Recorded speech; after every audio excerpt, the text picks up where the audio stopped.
Hello everyone. Welcome back to 신나게 놀자. 사이언스, 테크놀로지, 이코노미, 스트래티지 등을 고민하면서 노는 곳입니다. 현재 LNGC 화물창 세계 1등은 프랑스 GTT의 멤브레인 형태 아닙니까? 사각 형태이죠. 예전에는 노르웨이가 개발한 모스형 둥근 공처럼 생긴 거 일본 조선소가 많이 사용한 걸로 알고 있는데, 한국이 LNG 운반선 분야에서도 천하 제패하면서 GTT가 어부지리로 이제 세계 1등이 된 거 아닙니까? 갑자기 예전에 말이죠, 비디오 테이프 분야에서 일본의 베타 방식, 소니의 베타 방식하고 마츠시다죠. 거기에 VHS 방식하고 패권 경쟁 아주 장렬했었는데 결국 VHS가 이겼습니다. 그런데 잠시 후에 테이프 방식 자체가 사라지면서 디지털 방식으로 VHS건 베타 방식은 전부 다 지금 아날로그 아닙니까? 그래서 디지털 방식으로 디지털 세계가 열리면서 전부 다 사라졌죠. 예.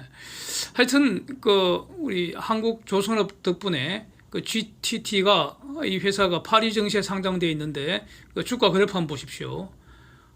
야, 삼성중공업 주가 아직도 비실비실하고 있는데 저 회사 주가는 지금 하늘로 솟아오르고 있습니다. 예, 아주 부럽습니다.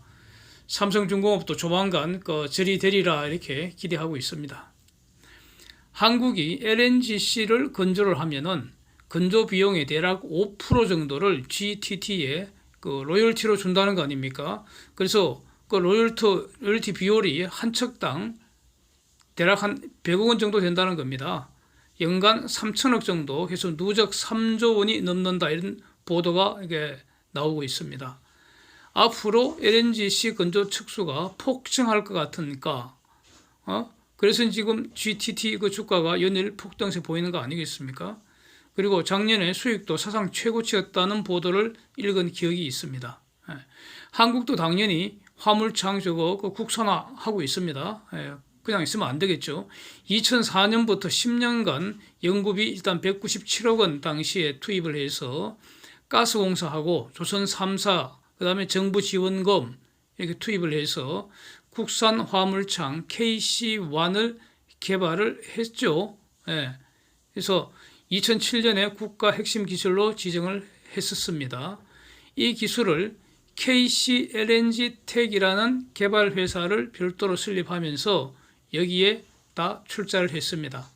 이 KC1 적용해서 삼성중공업이 가스 운반선을 만들었습니다. 174K, 이건 대형선이고 표준 사이즈 아닙니까?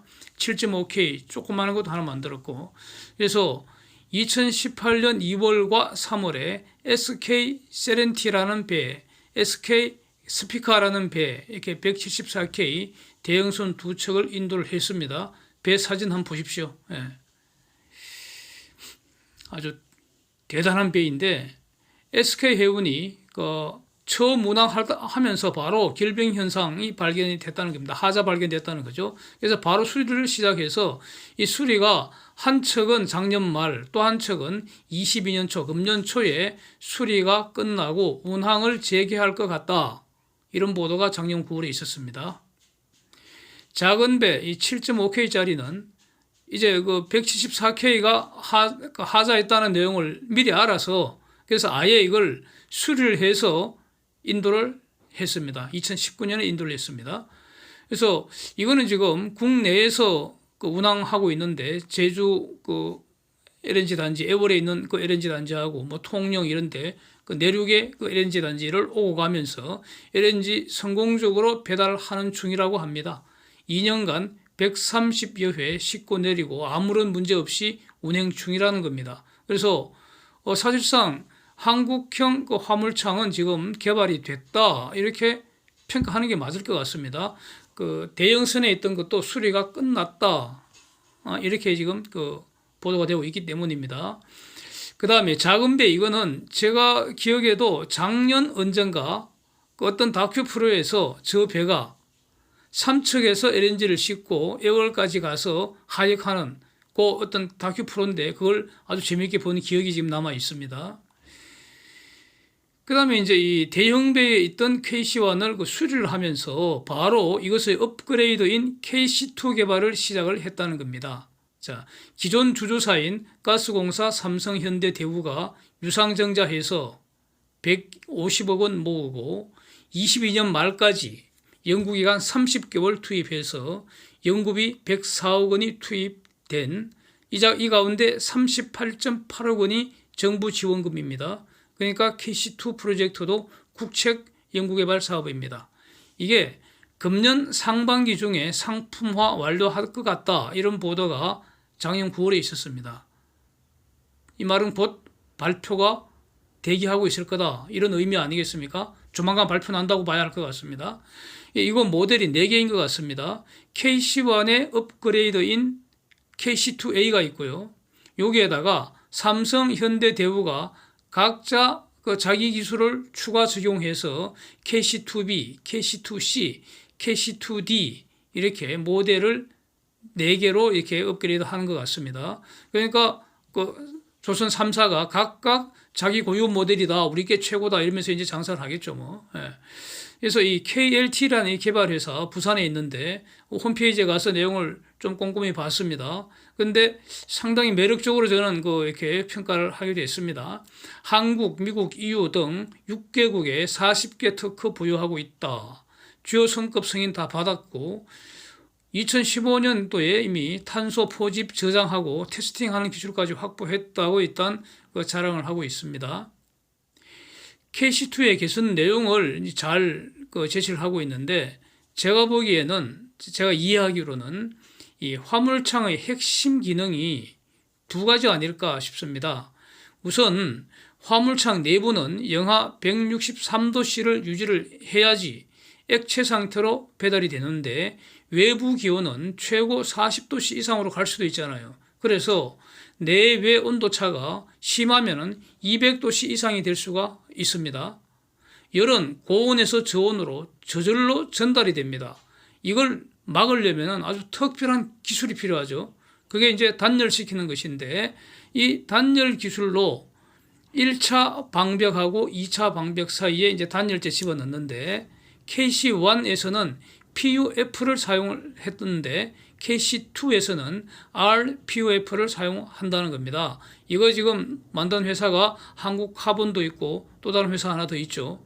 그래서 한국카본 대표회사가 자랑하는 걸 한번 보니까 이 RPUF 열 평창 계수가 0이라는 겁니다. 이게 세계 유일한 기술이라고 자랑하는 걸 제가 예전에 본 기억이 있습니다. 두 번째 기능이 이제 열팽창 현상을 통제하는 거라고 생각이 됩니다. 물질은 열을 받으면 또는 온도 올라가면 길이가 늘어나지 않습니까? 온도가 내려가면 길이가 줄어든다는 의미이고요. 3차원 구조에서는 부피가 커졌다가 적어졌다가 한다는 의미입니다. 그런데 화물창은 바로 통입니다. 통. 그래서 이거는 액체를 담고 가는 통인데, 즉 3차원 구조, 입체입니다. 부피입니다. 부피. 그래서 빈 통에서는 상온과 비슷하다가 LNG를 채우면 내벽은 영하 163도로 내려가니까 이 화물을 적재하고 하역할 때마다 온도가 200도 정도로 가열되었다가 냉각되는 것을 한 달에 적어도 한두 번 이상 대략 한 30년을 반복한다는 거 아닙니까? 이 기간 동안 부피가 늘어나고 줄어드는 거 반복하면은 이게 서로 뒤틀리고 끔이 가면은 그러면 결국 부서지는 거 아닙니까? 예? 하자 발생한다는 거죠. 그래서 화물창이 1차 방벽, 단열재, 2차 방벽 이런 구조가 전부 서로 다른 어떤 부품을 조립하는 것이 본질입니다. 필요하면은 이제 특수 용접도 해야 되고요. 그래서 서로 다른 어떤 부품이지만 결국 하나같이 움직여야 합니다. 열 반응에 있어서는. 그래야 되겠죠. 그래서 열 평창 계수를 매우 낮게 가급적 0에 가까운 그런 특성을 갖도록 일단 소재 자체를 이렇게 해야 될 것 같고, 그 다음에 모든 곳에 열 팽창하는 그 정도, 열에 대해 반응하는 정도가 동일하게 진행이 돼야 하는 것이 핵심이지 않겠습니까? 여기서 아주 주목되는 기술이 그 주름지게 한 거 그거 같습니다. 주름. 그 사진 보면은 좀 얼통불통하게 되어 있는 그게 그 주름이라는 것이죠. 부피가 줄어들면은 주름 잡혀버리고 작아지니까 부피가 늘어나면 주름이 펼쳐져서 부피가 커져야 되고 이런 구조인 것 같습니다. 그래서 이런 기능을 전체 화물창이 균일한 정도로 비틀림 등등 이런 게 없도록 설계하는 거. 야, 이게 정말 어려울 것 같은데 어쨌든 다 했다는 거 아니겠습니까? 그리고 지금 성능도 0.07% per day 이게 바로 그 자연적으로 기화되는 그 기화율의 정도 아닙니까? 보일 오프 레이쇼니까 0.07% per day 이건 이 정도면은 현존 최고 수준의 그 성능이라고 이렇게 이제 평가되는 것입니다. 하여튼 지금 프랑스보다 더 좋게 만들어야 합니다. 우리는 후발주조이기 때문에 더 좋게 만들어야 합니다. 예. 그래야지 이제 고객이 선택을 할 거 아닙니까? 이 KC2가 요 이제 그 개선을 하면서 또 매우 주목할 그런 어떤 그 특징이 바로 이걸 가지고 결국 이제 그 배의 껍데기를 다 만든 다음에 도커에서 배 껍데기 다 만든 다음에 이제 다른 곳으로 이동해서 그 껍데기 내부에서 화물창 작업을 하게 되는데 그거 가급적 빨리 공정 마무리하기 위해서는 자동화할 수 있어야 됩니다. 로봇 작업을 용이하게 하고 그 다음에 작업 속도를 높이려면은 공정을 개선하는 게 핵심입니다. 그래야지 그 건조 속도 높여서 건조 기간을 줄일 수 있는 겁니다. 이게 매우 중요합니다. 예, 한 달이라도 빨리 건조하면은 그 돈 되는 거 아니겠습니까? 그래서 이 부분 이렇게 공정 개선하고 대량 그 신속 작업 가능하도록 이 개선하는 거 이 부분은 한국 조선업만이 할 수 있는 강점이라고 보여집니다. 세상의 LNG 운반선 거의 대부분을 지금 한국이 만들었기 때문에 이 공정성, 특성, 애로사항 이런 거는 가장 잘 알고 있을 것이고 이걸 적용해서 개선했다면은 세계 1등이 될 가능성 매우 높다고 그렇게 보여집니다. 그래서 그동안 GTT에 돈 많이 갖다 주면서 이렇게 배웠는데 이제 한국형 화물창 KC2가 천하 재편하는 날이 열리기를 아주 기대하겠습니다. 예. 그리고 또 이제 이게 또 중요하게 봐야 할 거는 한국의 제액화 기술하고 이 최적 결합시켜 버리면 사실상 화물 손실 0을 실현할 수 있다는 겁니다. 이것은 중공배들이 당분간 도저히 넘볼 수 없는 넘사벽 그런 초격차 기술이 되지 않을까 이렇게 생각을 합니다. Thanks for watching. See you next.